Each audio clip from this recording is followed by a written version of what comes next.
मुनि सकल संग तज जाहि भजत।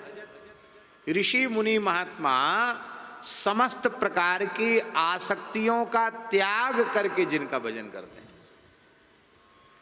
इसका मतलब है आसक्ति के त्याग के बिना भजन संभव नहीं है।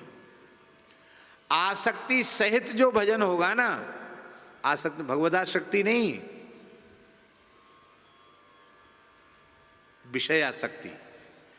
विषयासक्ति के रहते हुए आप भजन करेंगे तो आपका भजन भी विषय बन जाएगा।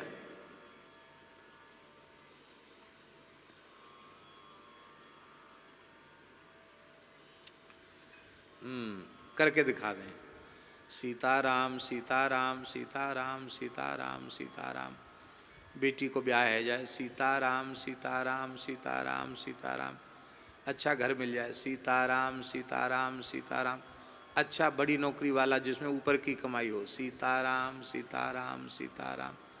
बहुत दूर भी नहीं, पास में होना चाहिए, सीताराम सीताराम सीताराम। सीताराम सीताराम तो है, पर भजन कहाँ जा रहा है? वहां जा रहा है।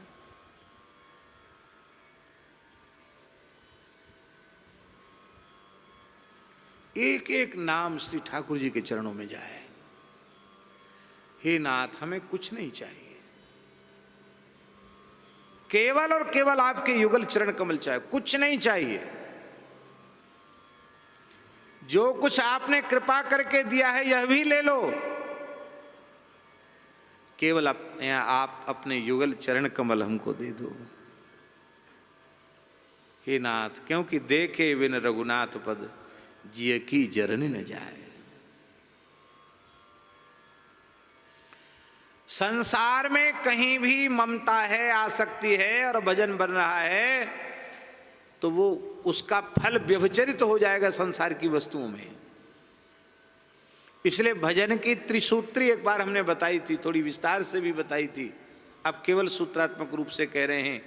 भगवान के बनकर भगवान के लिए भगवान का भजन करें, यही भजन की त्रिसूत्री है। हम केवल भगवान के ही हैं और केवल भगवान ही हमारे हैं, ऐसा पक्का निश्चय करना। ये भगवान के बनकर, भगवान के लिए न भोग चाहिए और न मोक्ष चाहिए। अर्थ न धर्म न काम रुचि गति न चहो निर्वाण, जन्म जन्म रति राम पद यह वरदान नान। कुछ नहीं चाहिए। सीता राम चरण रति मोरे, अनुदिन बढ़ई अनुग्रह तोरे। यह है भगवान के लिए। और भगवान का भजन करें, देवतांतर का नहीं, भगवान का भजन करें। क्योंकि प्रेम गली अति साकरी,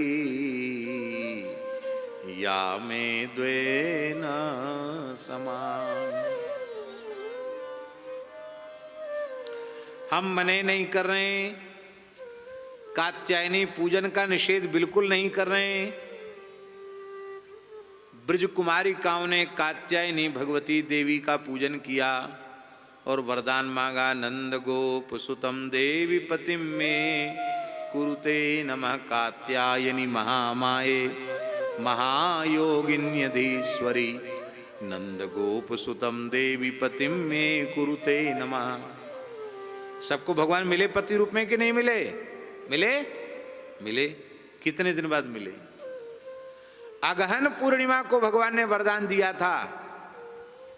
अगहन पूर्णिमा को भगवान ने वरदान दिया था, मार्गशीर्ष मास की पूर्णिमा को, और शरद पूर्णिमा पे महाराज किया। गिनती करो कितने हुए? पूरा अगहन, पूष, माघ, फाल्गुन, चैत्र, वैशाख, जेठ, आषाढ़, सावन, भादो, कुवार। 10 महीने की प्रतीक्षा करनी पड़ी गोपियों को। क्या उनकी पात्रता में कमी है?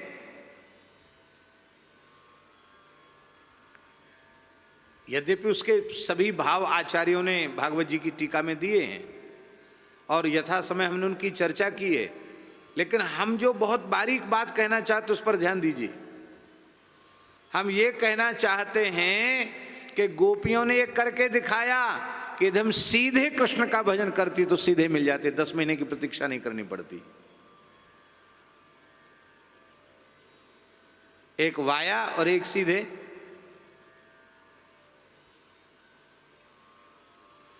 कलिकाल में, कलिकाल के आरंभ में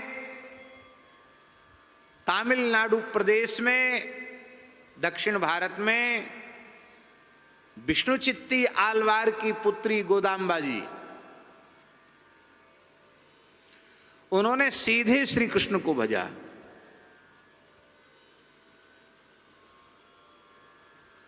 सोलहवीं रात्रि में भगवान की लीला में प्रवेश हो गया, महाराष्ट्र में प्रवेश हो गया उनका,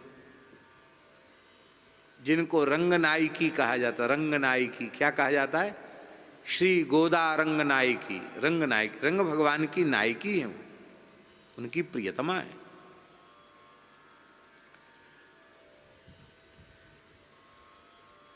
हम ये नहीं कह रहे हैं कि देवी देवताओं को मत मानो, उनकी पूजा मत करो, हमारी बात समझ रहे हैं कि नहीं? बारीक बात। भगवान का ही आश्रय, अनन्य आश्रय।